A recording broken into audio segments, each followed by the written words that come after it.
আসসালামু আলাইকুম বন্ধুরা, কেমন আছেন সবাই? তো আজকে আমি রান্না করব উস্তে, আলু আর ছোট মাছ।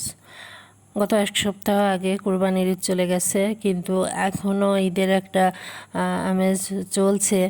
এখনও বাড়িতে আত্মীয় স্বজন আসছে, নিজেরাও বাইরে নিমন্ত্রণ খেতে যাওয়া, সব কিছু মিলিয়ে একটা অন্যরকম আনন্দঘন মুহূর্ত। তো যাই হোক, সব সময় তেল মশলাযুক্ত খাবারের উপর নির্ভর করতে হচ্ছে। তো আজকে আমি এর কারণেই উস্তে রান্না করছি যে একটু অন্যরকম কিছু খাওয়াটা খুবই প্রয়োজন। সব সময় তো তেল মশলাযুক্ত খাবার শরীরের জন্য ভালো হয় না। আর আমি এমনিতেই তেল মশলাযুক্ত খাবার খুব একটা বেশি খেতে পারি না।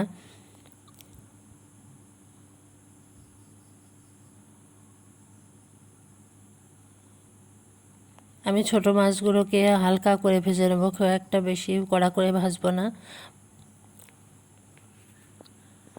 আর সরিষা, জিরা, কাঁচামরিচ, পেঁয়াজ এগুলো আমি একসঙ্গে বেটে নিয়েছি উস্তেটা রান্না করার জন্য। এই উস্তে রান্নার ক্ষেত্রে পেঁয়াজ আর সরিষার তেলটা একটু বেশি পরিমাণে দিতে হবে, তা না হলে তিতাটা বেশি লাগবে। আর একটু তেল আর পেঁয়াজটা যদি একটু বেশি দেন তাহলে আর তিতা ভাবটা অতটা থাকবে না, কম হবে। আমার রান্নাটা যদি আপনাদের ভালো লাগে তাহলে অবশ্যই আপনারা আমার চ্যানেলকে সাবস্ক্রাইব করবেন, লাইক করবেন।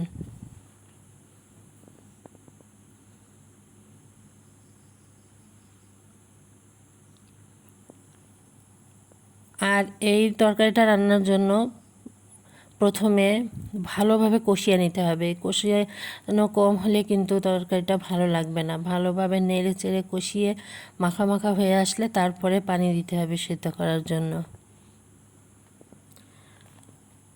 অনেকে বলেন যে উস্তে রান্না করলে ভালো লাগে না, উস্তে সবসময় ভাজি করলেই ভালো লাগে। আপনারা এইভাবে একদিন চেষ্টা করে দেখবেন যে আসলে কতটা মজা লাগে।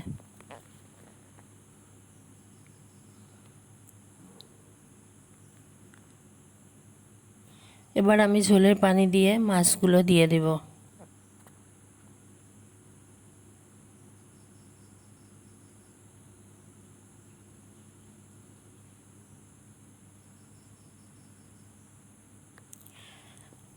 আজকের মতো এখানেই শেষ করছি। আল্লাহ হাফেজ।